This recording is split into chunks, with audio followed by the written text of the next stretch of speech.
Desa Tunggul Jadi selalu tertutup kabut setiap kali sore menjelang. Bukan kabut biasa melainkan dingin yang menusuk.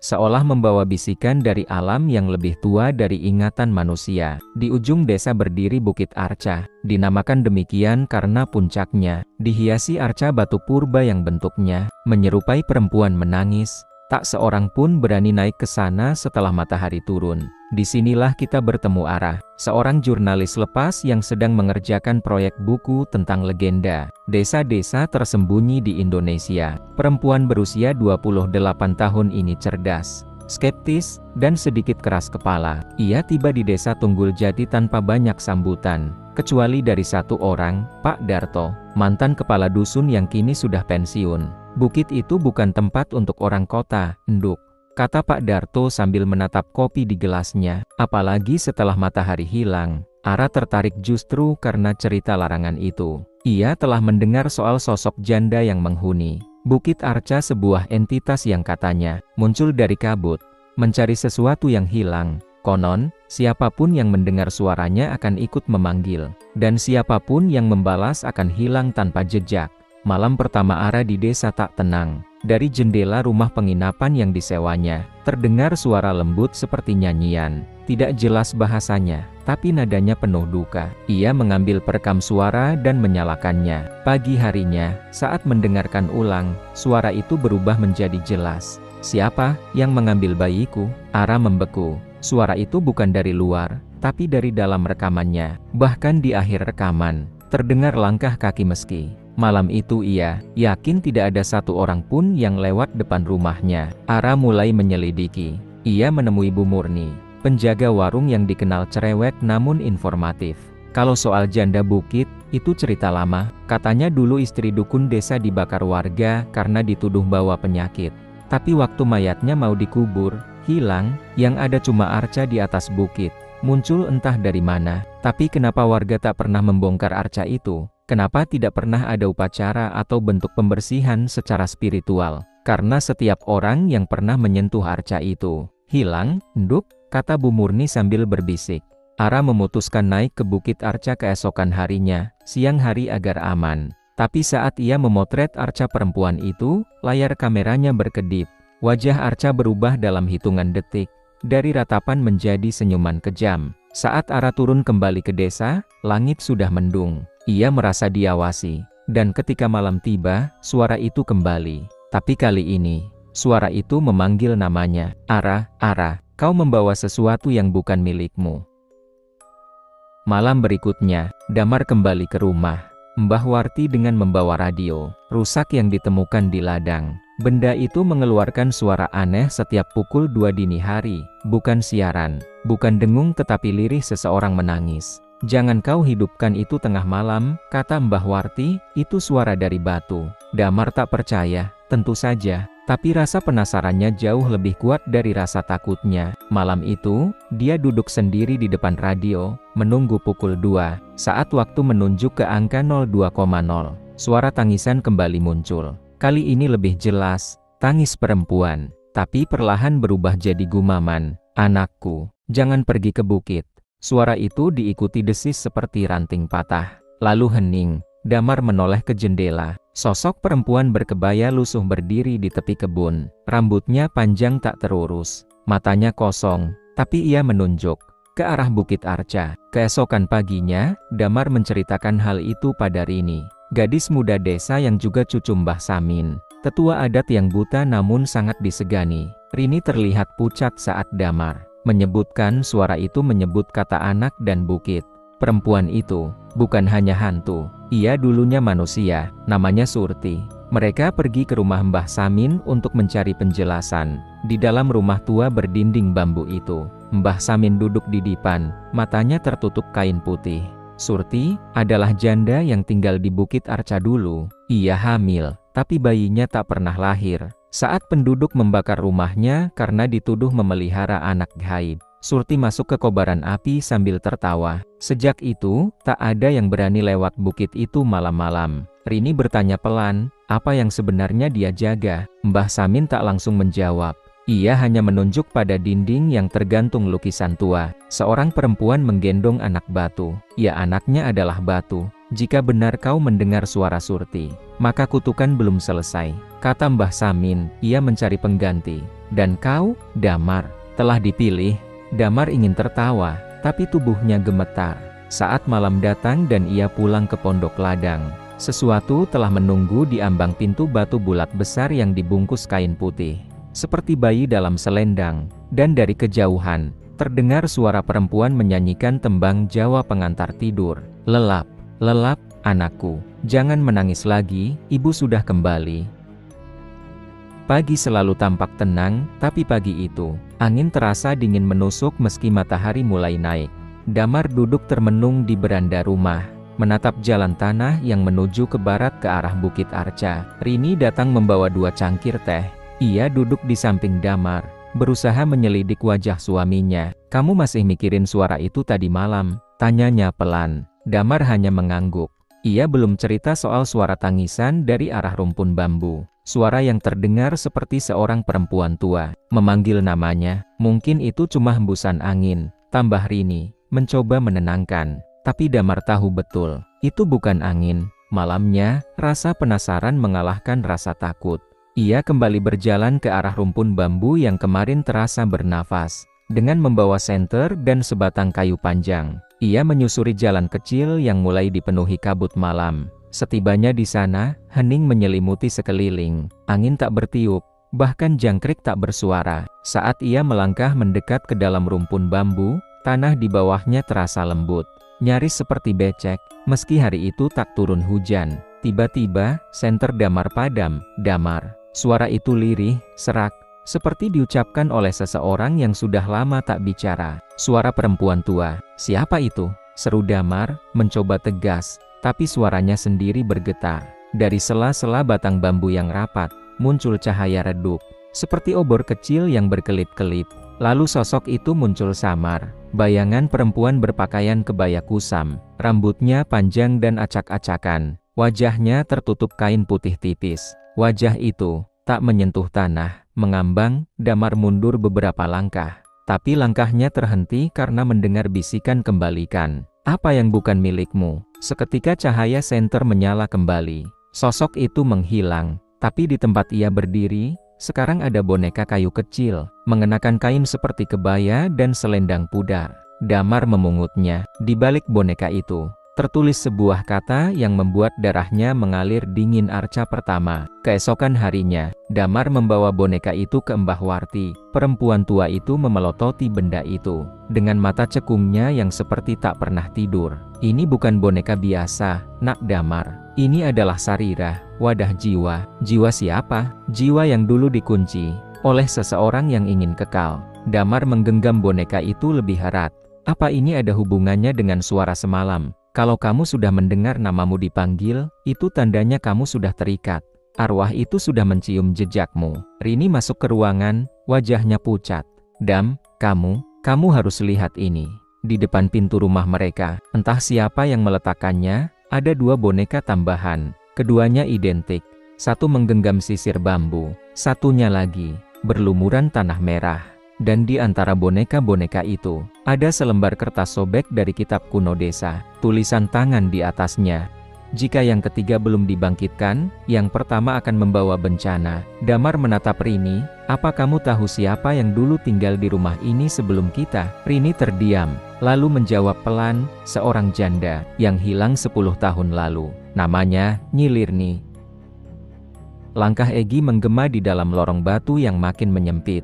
Tembok lembab seolah hidup, berdenyut pelan seperti napas. Senter dari ponselnya bergetar, baterainya hampir habis. Tapi ia tak bisa kembali.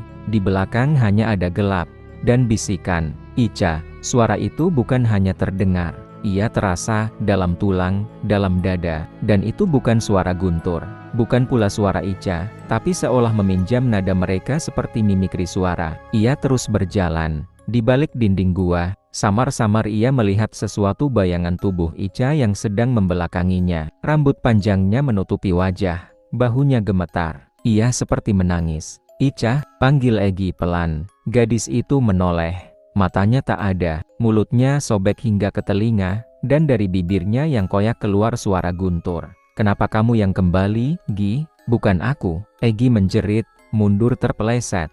Jatuh ke kolam air hitam yang tak ia sadari di belakangnya. Ia tenggelam sesaat sebelum muncul di ruangan batu yang asing. Di sana, ia melihat tubuh Guntur atau seseorang yang menyerupai. Guntur duduk menghadap dinding, membisikkan nama-nama. Ica, Egi, Guntur, Ica. Egi merayap mendekat.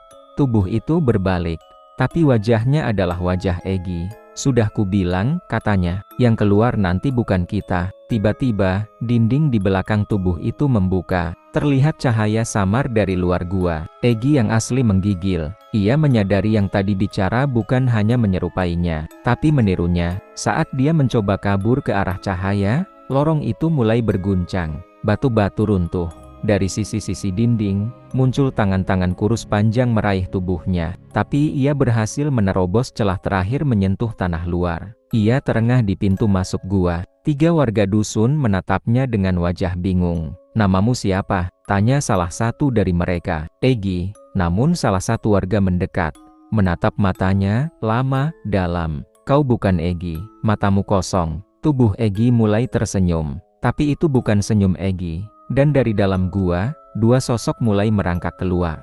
Mereka bukan Ica dan Guntur, tapi wajah mereka, memakai wajah mereka. Di lorong terdalam gua larung, hanya Andra yang berhasil keluar. Atau sesuatu yang menyerupai Andra, tubuhnya sama, suaranya sama, tapi ada sesuatu yang berbeda. Pandangannya kosong, dan ia tidak mengenali siapapun. Semenjak kembali dari gua itu, Andra hanya duduk menatap jendela. Ayah dan ibunya menangis bahagia melihatnya pulang. Tapi senyum mereka pelan-pelan menghilang. Karena anak mereka itu tidak bicara, tidak makan, tidak tidur, cuma menatap.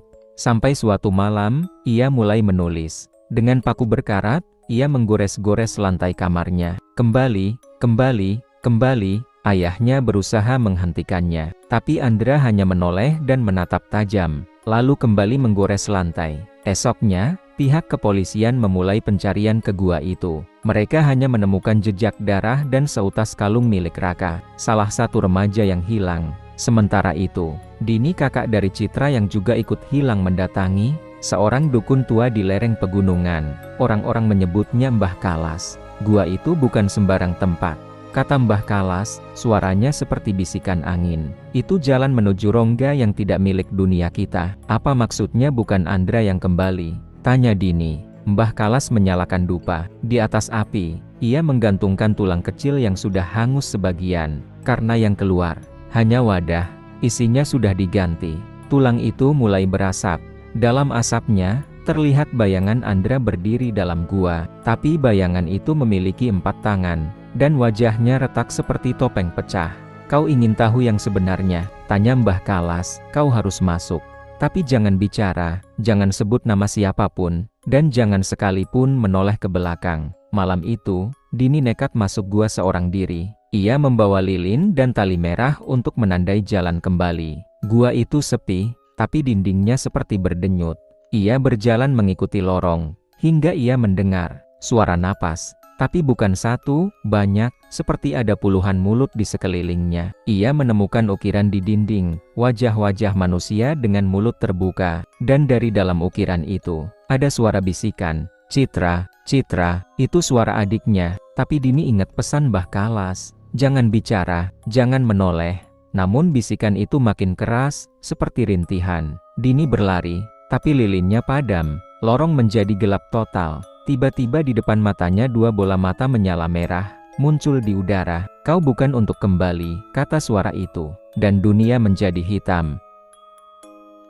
Gua itu kini hening, tak ada lagi gema jeritan, tak ada suara langkah. Yang tersisa hanya Arya atau apapun yang kini mengisi raganya. Ia berdiri diam di mulut gua, tubuhnya tak kotor sedikit pun, tapi wajahnya terlalu tenang. Pak Camat yang memimpin tim pencarian langsung memeluk Arya, namun raut wajahnya mengeras saat menatap matanya. "Ini anakmu," bisiknya pada ibu Arya yang menangis di belakang garis polisi. Namun ibu Arya hanya mengguncang kepala. "Anak saya punya tahi lalat di bawah mata." Dia tidak punya. Beberapa hari setelah kejadian, Arya tinggal di rumah seperti biasa. Tapi semua terasa salah. Ia bangun sebelum subuh, berdiri berjam-jam di halaman menatap ke arah bukit. Ia tak pernah makan. Ayahnya melihat dia berbicara sendiri malam-malam, dengan bahasa yang tak dikenal. "Pak Ustadz datang lagi, ya?" pinta ibunya pelan. Malam itu, Pak Ustadz datang membawa air doa. Tapi begitu memasuki rumah, ia langsung berhenti dan menggenggam tasbihnya kuat-kuat. Ada yang ikut, tapi bukan jin, bukan setan, ini lebih tua dari itu. Di desa, kabar aneh mulai menyebar. Bayi-bayi menangis tiap jam 2 malam, bersamaan. Hewan ternak ditemukan mati dengan mata terbakar. Seorang nenek yang lewat dekat rumah Arya pingsan, lalu bisu. Lalu, malam itu, seorang tetangga nekat merekam dari jendela. Dalam rekamannya, terlihat Arya duduk di ruang tamu, dikelilingi oleh bayangan hitam yang tak diam di tempat. Salah satu bayangan itu menunjuk kamera. Detik berikutnya, layar rekaman mati total. Keesokan harinya, rumah mereka kosong. Tak ada suara, tak ada manusia. Hanya darah mengering di lantai, membentuk satu kata, gantian. Di bukit tempat gua itu berada, terlihat jejak kaki mengarah ke dalam, satu pasang saja. Tapi anehnya, tak ada jejak keluar. Polisi kembali menyisir lokasi. Mereka menemukan 3 pakaian anak remaja tertumpuk rapi di depan pintu gua, tapi tak ada tubuh. Dan di dinding batu dalam gua, tertulis dengan darah. Mereka bukan yang pertama, bukan pula yang terakhir. Apapun yang keluar dari gua itu, bukan Arya, dan kini, ia telah berjalan ke kota, membawa mereka bersamanya. Sebelumnya, 3 remaja Bayu, Arman, dan Rino masuk ke Gua Sagara, tempat yang dilarang warga setempat karena dipercaya sebagai mulut penukar jiwa. Setelah kejadian ganjil dan suara-suara aneh dalam gua, Bayu terpisah. Ketika seseorang keluar dari gua, warga mengira itu Bayu, tapi tubuh itu dingin, dan tak punya bayangan. Bayu, orang yang mengaku sebagai Bayu, duduk di kursi ruang tamu rumah ibunya. Diam, matanya menatap kosong ke dinding seolah ada sesuatu di balik tembok itu. Ibu Bayu menangis lega, memeluk anaknya tanpa menyadari dinginnya kulit sang anak. "Bayu, kamu kenapa? Katakan sesuatu." Pria itu hanya membalik kepala perlahan. Senyum yang tak menyentuh matanya mereka. "Aku pulang, Bu." Malam itu, tetangga mulai membicarakan sesuatu aneh. Anak-anak melihat Bayu berjalan di tengah jalan tanpa suara langkah. Seekor anjing menyalak terus ke arah bayangan kosongnya. Dan lebih parahnya, setiap kaca yang ia lewati tak ada pantulannya. Sementara itu, di rumah Arman, ibunya pingsan karena mendengar suara anaknya memanggil dari dalam sumur tua. Polisi desa memeriksa Gua Sagara, tapi tak menemukan jejak apapun. Namun seorang dukun tua, Mbah Semar, datang ke rumah Bayu malam itu. "Aku harus lihat matanya," ujar Mbah Semar tegas. Bayu menolak. Tapi ketika ibunya memaksa, pria itu menatap langsung ke dukun itu. Mbah Semar mundur, wajahnya pucat. "Itu bukan anakmu. Itu wadah yang dipakai jiwa terikat. Bayu masih di dalam sana." Ibu Bayu menangis histeris. Tapi Bayu diam saja, lalu menunduk, membisik, "Dia benar, aku hanya utusan." Malam itu, orang yang menyerupai Bayu menghilang. Namun sebelum itu, ia meninggalkan pesan di dinding rumah, "Gantilah 1 untuk 3." Angin dingin dari lorong gua menyapu wajah Rama. Ia berdiri mematung di depan mulut gua dalam, tempat ia, Bayu, dan Lila dulu masuk tanpa tahu bahwa langkah mereka tak akan pernah kembali seperti semula. Tapi kini hanya dia atau sesuatu yang menyerupainya yang keluar. Sejak Rama keluar dari gua itu 2 hari lalu, ia tak pernah bicara. Matanya kosong. Ia hanya menatap siapapun yang bertanya dengan pandangan yang seperti mengenali, tapi juga menghakimi. Ibu Rama menangis saat memeluknya, tapi pelukan itu tak dibalas. Bahkan, Rama tidak mengenali kamar tidurnya. Ia berdiri di pojok, menatap bayangannya sendiri di cermin, seperti sedang mencoba mengingat siapa dirinya. "Ini bukan anakku," kata Ibu Rama kepada Pak RT, dengan suara bergetar. Tubuhnya Rama, tapi bukan jiwanya, dan Ibu Lila pun mulai bermimpi buruk. Ia melihat bayangan gadisnya berlari di lorong sempit, berteriak, tapi suaranya tidak bisa keluar, seperti tenggelam dalam tanah. Sementara itu, Pak RW menemukan satu catatan kecil di depan pintu rumahnya, ditulis dengan darah kering. Yang keluar hanyalah cangkang. Nama mereka sudah dihapus. Di malam ketiga, Rama duduk sendiri di depan cermin. Ia mengangkat wajahnya perlahan, dan untuk pertama kali sejak ia kembali, ia berbicara, "Bukan aku yang keluar, tapi aku yang dikorbankan." Bayangannya di cermin bergerak sendiri tersenyum menyeramkan, menyeringai lebar. Di desa Margaluyu, semua mulai berubah. Ayam-ayam bertelur hitam, bayi-bayi menangis serentak tiap tengah malam. Di langit, suara seperti jeritan namun jauh, seperti berasal dari kedalaman tanah. Pak Ujang, penjaga dusun, menemukan patung batu kecil di sawah yang tidak pernah ada sebelumnya. Patung itu menggambarkan 3 anak berdiri berjajar. Wajah mereka datar tapi dari mulut mereka keluar akar. Di bagian bawah patung tertulis, "Yang tak disebut, tak bisa kembali." Suatu malam, Bayu muncul, atau sesuatu yang terlihat seperti Bayu. Tubuhnya dibalut lumpur kering, kulitnya mengelupas, dan matanya putih seluruhnya. Ia muncul di halaman rumah kepala desa, berjalan perlahan, lalu roboh dan berkata, "Kenapa kalian sebut namaku? Aku belum bebas." Rama mulai bicara lebih banyak, tapi selalu dalam potongan-potongan kalimat. "Di dalam, kami berjalan, bukan di tanah, tapi di ingatan." Lila, dia masih bernyanyi di lorong kelima. Bayu, dia menolak makan daging mereka, jadi dia dipisahkan. Dan aku dijadikan jalan keluar bagi sesuatu yang ingin keluar. Saat para tetua desa berkumpul, mereka menyadari satu hal, yang kembali itu bukan Rama, tapi wadah yang dipakai oleh entitas dari dalam gua. Makhluk itu sedang belajar, menjadi manusia, meniru, merasuk. Tapi ia belum sempurna. Di malam ketujuh sejak Rama kembali, gua itu mengeluarkan cahaya merah samar. Di depan gua berdiri seorang perempuan, tubuhnya gemetar. Rambutnya panjang menutupi wajahnya. Itu Lila. Tapi ketika warga berlari mendekat, tubuh Lila mencair seperti lilin yang meleleh. Di tempatnya berdiri, hanya tersisa pakaian dan darah beku. Di balik bajunya, sepotong tulisan tertulis di kulit. "Jangan panggil nama kami lagi." Dan yang paling menakutkan, di rumah Rama, cermin tempat dia selalu duduk kini retak. Tapi dari dalam retakan itu, muncul bayangan lain, tubuh-tubuh kurus, wajah-wajah familiar, tangan-tangan yang menggapai, ingin keluar. Rama tersenyum. Untuk pertama kalinya, senyuman manusia. Mereka akan keluar satu persatu. Kalian yang membuka pintunya. Lalu ia membalik tubuhnya dan berjalan keluar rumah. Di luar, langit tampak gelap. Tapi bukan karena malam. Langit telah tertutup oleh sesuatu yang menunggu gilirannya kembali. Dan saat suara Lila terdengar di angin, bukan dari tenggorokannya, tapi dari dinding tanah, dan akar warga desa pun tahu, gua itu bukan tempat biasa. Gua itu adalah mulut. Dan sekarang, ia sedang mengunyah pelan-pelan, sebelum memuntahkan kembali isi perutnya.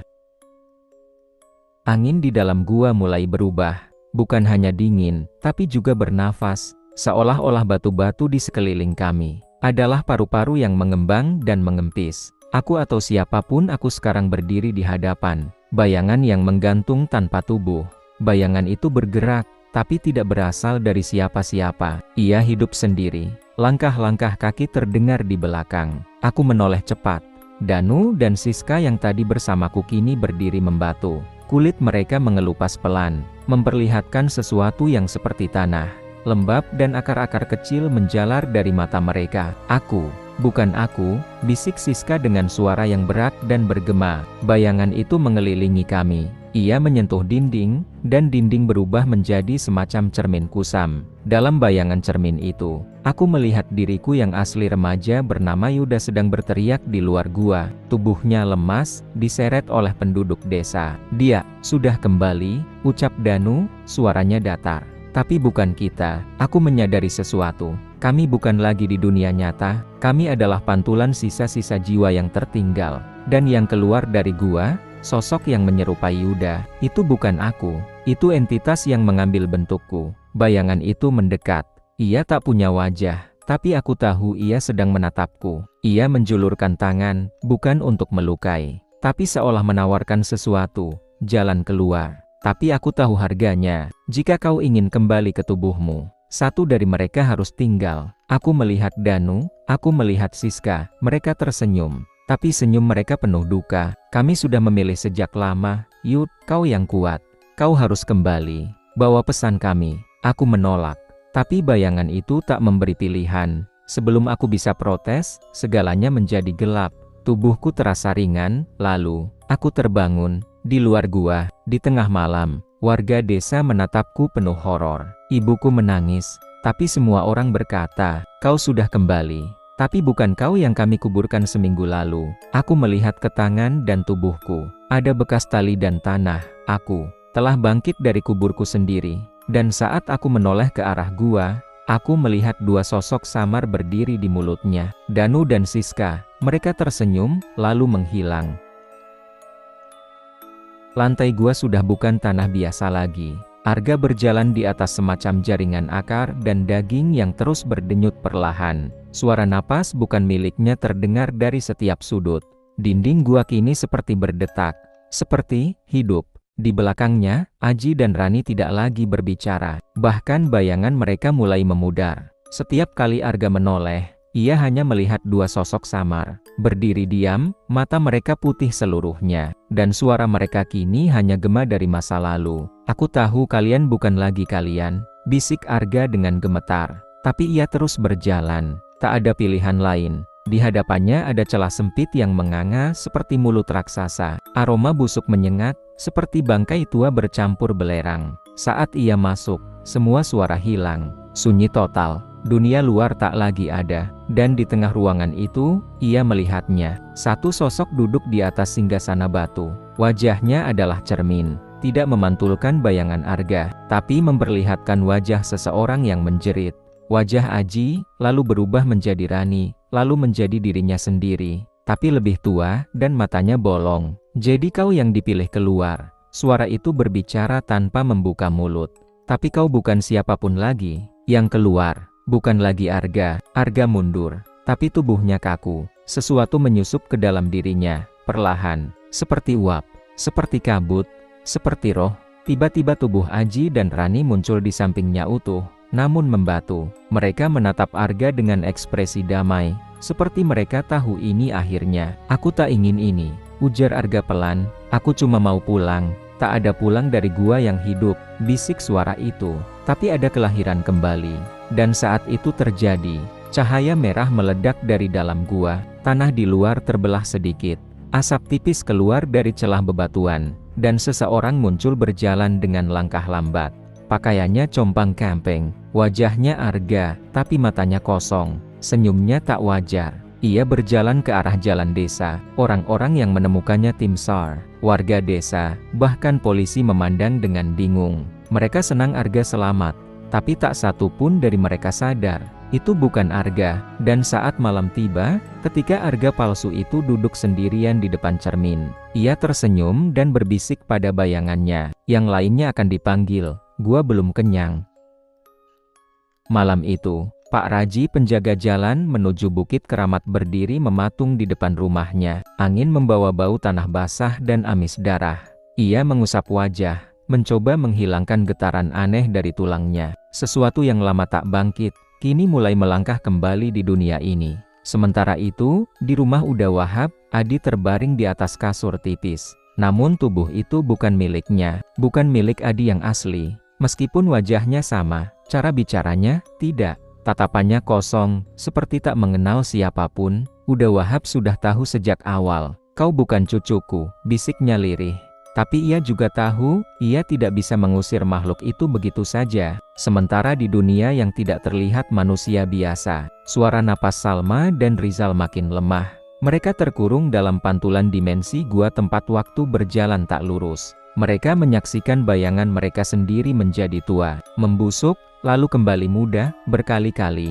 "Rizal, kalau kita nggak bisa keluar, apa menurutmu dunia di luar akan tahu kita masih di sini?" gumam Salma. Rizal terdiam, matanya mulai kehilangan warna. Tapi ia menjawab, "Yang keluar itu bukan kita, tapi sesuatu yang ingin hidup sebagai kita." Bayangan itu muncul lagi. Sosok bertopeng wajah Salma, menirukan tawanya, lalu merangkak mendekat.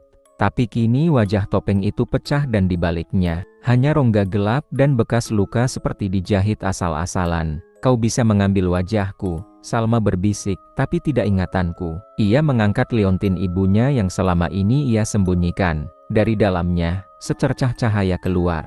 Gua itu bergetar, Sosok bertopeng menjerit dan mencair seperti lilin panas. Rizal memandang Salma dengan heran. Apa itu? Nama asli ibuku terukir di sini. Dan mereka tidak bisa menyentuh apapun yang masih mengingat asal-usul. Adi yang palsu mulai menunjukkan tanda-tanda keretakan. Suaranya berubah-ubah. Terkadang terdengar seperti anak kecil, terkadang seperti lelaki tua. Ia bicara sendiri di kamar, makan daging mentah, menatap cermin dan berkata, wajah ini mulai retak. Pak Raji mengetuk pintu Uda Wahab malam itu. Sudah waktunya, katanya, kita harus kembalikan yang diambil. Uda Wahab menatap Adi palsu yang duduk bersila menghadap tembok. Kau dengar itu? Katanya tenang. Makhluk itu menoleh, matanya merah. Aku belum selesai. Salma dan Rizal berdiri di tepi sungai yang tidak ada airnya. Di seberang sana, terlihat cahaya rumah-rumah desa mereka, tapi jembatannya hilang. Kalau kita mau kembali, harus ada yang tetap tertinggal, gumam Rizal. Salma menatapnya. Aku yang akan tinggal. Tidak, kau yang pegang kenangan. Kau yang tahu siapa kita. Rizal tersenyum lemah. Biar aku jadi pintunya. Ia melompat ke dasar sungai. Tubuhnya diserap tanah hitam, dan jembatan dari cahaya terbentuk. Salma menyeberang, dan saat ia kembali ke dunia nyata, tubuh Adi palsu langsung menjerit, mengeluarkan suara yang bukan manusia. Tubuhnya meleleh. Dari mulutnya, cahaya kecil melesat seperti jiwa terlepas. Tepat sebelum tengah malam, Salma duduk di beranda rumah Uda Wahab, matanya penuh luka, tapi tenang. Ia membawa liontin ibunya di dada. Kau yakin itu Salma asli? Tanya Pak Raji. Uda Wahab hanya mengangguk. Dia masih ingat siapa nama ibunya. Langit tampak berbeda pagi itu. Lebih suram, seolah kabut enggan pergi. Seolah desa itu sudah lama ditinggalkan oleh matahari. Angin tidak bertiup, burung tidak bernyanyi. Hening yang janggal. Arga duduk sendiri di balai desa. Bajunya masih lusuh, tubuhnya kotor, dan matanya menatap kosong ke arah gua yang kini telah tertutup reruntuhan batu. Seluruh warga kini percaya bahwa dia adalah satu-satunya yang kembali dari gua terlarang. Tapi sejak hari itu, mereka tak lagi menyapanya seperti dulu. Bahkan ibunya pun memandangnya seolah ia orang asing. Bu, ini aku, Arga, ucapnya suatu malam. Namun sang ibu hanya menangis sambil menyalakan dupa dan membaca doa-doa pelindung dalam bahasa yang tak ia fahami. Ia mulai sadar. Dirinya bukan sepenuhnya Arga. Saat Arga masuk ke dalam gua bersama Guntur dan Yuda, mereka bertiga melihat lorong-lorong yang berubah bentuk, seperti hidup. Bayangan mereka tak menempel pada dinding, dan bisikan memanggil nama-nama mereka dari arah yang berbeda. Satu demi satu, mereka terpisah. Guntur menghilang lebih dulu, setelah mengikuti suara ibunya yang memanggilnya dari dalam lubang sempit. Yuda terserat oleh air gelap yang muncul dari dinding. Dan Arga melihat dirinya sendiri. Dari dalam batu, muncul sosok yang menyerupainya, sama persis, tapi tak punya bayangan, tak berkedip. Sosok itu menyentuh dahinya dan berkata, kau bisa pergi, tapi tinggalkan yang asli di sini. Arga mencoba lari, tapi tubuhnya terasa ringan, lalu gelap. Ketika ia sadar, ia sudah di luar gua. Ditemukan warga desa yang mencarinya, tapi tubuhnya terasa asing, nafasnya dingin, dan pikirannya kabur. Arga berdiri di depan cermin tua di kamarnya. Ia membuka bajunya dan melihat tanda yang dulunya ada di bahu kanannya bekas jatuh dari sepeda saat SD telah hilang. Kalau aku bukan Arga, lalu siapa aku? Bisiknya. Seketika, pantulan cermin berubah. Sosok Arga di cermin tersenyum, tapi dirinya tidak. Dari belakangnya, suara Guntur terdengar dalam nada parau. Kau bukan siapa-siapa, kau adalah ruang kosong yang diisi oleh mereka yang tertinggal. Arga membalik. Tak ada siapa-siapa. Ia berlari keluar, ke rumah kepala desa, mencari jawaban. Tapi yang ia temukan hanyalah nisan tua, di belakang rumah, bertuliskan, Arga Prasetya 2006-2023, ditemukan meninggal dalam gua Kandikala bersama dua temannya. Tangannya gemetar, pandangannya kabur, ia jatuh terduduk. Kalau aku mati, lalu siapa yang keluar dari gua itu? Malamnya, kabut kembali turun ke desa. Warga satu persatu melaporkan kehilangan. Anak-anak berbicara dengan bayangan. Suara langkah terdengar dari atap rumah, dan cermin-cermin mulai membentuk wajah lain. Seseorang mengetuk pintu rumah-rumah di malam hari, memanggil dengan suara yang familiar. tapi dengan kata-kata yang dingin. "Boleh masuk? Aku ingin kembali." Catatan penutup penulis. Kisah ini adalah refleksi dari cerita rakyat yang bertransformasi dari generasi ke generasi. Dalam banyak versi di desa-desa terpencil Indonesia, gua bukan hanya tempat alam, tetapi ruang transisi antara nyata dan tidak nyata, hidup dan mati, asli dan tiruan. Cerita tiga remaja masuk gua terlarang adalah alegori tentang identitas, ketakutan akan kehilangan diri, dan misteri yang tak pernah boleh diganggu.